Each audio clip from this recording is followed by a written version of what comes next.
Assalamualaikum warahmatullahi wabarakatuh. Perkenalkan, nama saya Rolanda Nafisaria dengan NIM P133743712500. Saya dari kelas 1B, jurusan Rekam Medis dan Informasi Kesehatan, Politeknik Kesehatan Semarang. Di sini saya akan membahas sebuah isu dengan judul Implementasi Rekam Medis Elektronik atau RME di sebuah rumah sakit. Perkembangan teknologi di era digital mendorong sebuah rumah sakit untuk meningkatkan kualitas kesehatan. Salah satunya dengan cara memanfaatkan adanya RME atau rekam medis elektronik. Berdasarkan jurnal, RME adalah sebuah penyimpanan data pasien yang dapat diakses oleh tenaga kesehatan dimanapun berada secara efisien dan juga berkualitas. Namun, dalam pengimplementasiannya, berbagai rumah sakit di Indonesia masih mengalami kendala. Sebagai contoh yaitu kendala dalam biaya, kemudian teknologi, dan juga SDM-nya sendiri. Kemudian saya akan menjelaskan dampak yang pertama yaitu dampak bagi Fasiankes.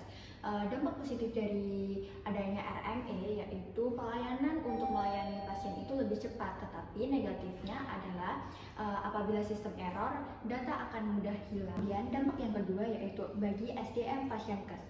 Dampak positifnya adalah pelayanan akan lebih mudah untuk berkomunikasi dan mendokumentasi berkas-berkas yang ada di rumah sakit.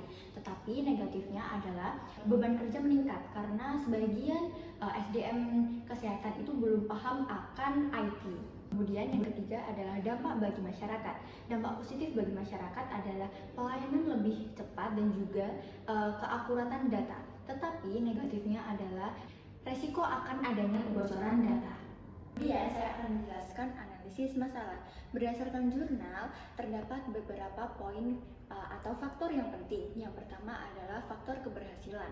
Faktor keberhasilan dengan adanya rekam medis itu didukung dengan adanya sumber daya manusia yang terlatih, kemudian adanya infrastruktur yang lengkap, kemudian dukungan dari manajemen rumah sakitnya.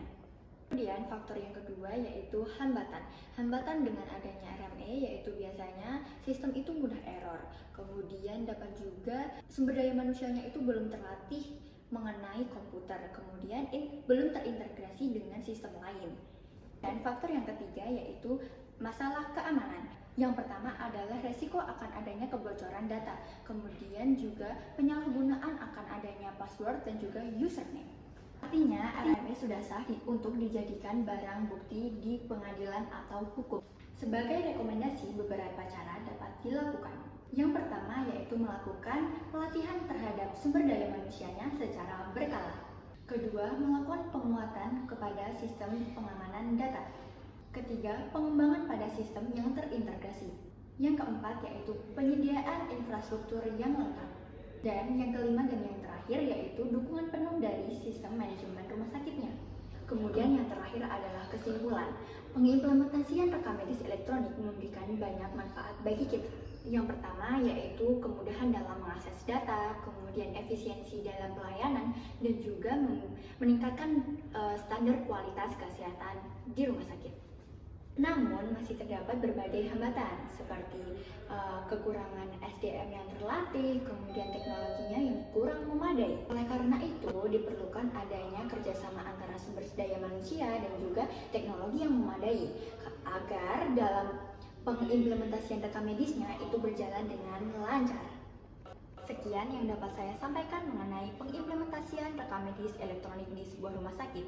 Apabila ada kesalahan, saya mohon maaf sebesar-besarnya. Terima kasih. Wassalamualaikum warahmatullahi wabarakatuh.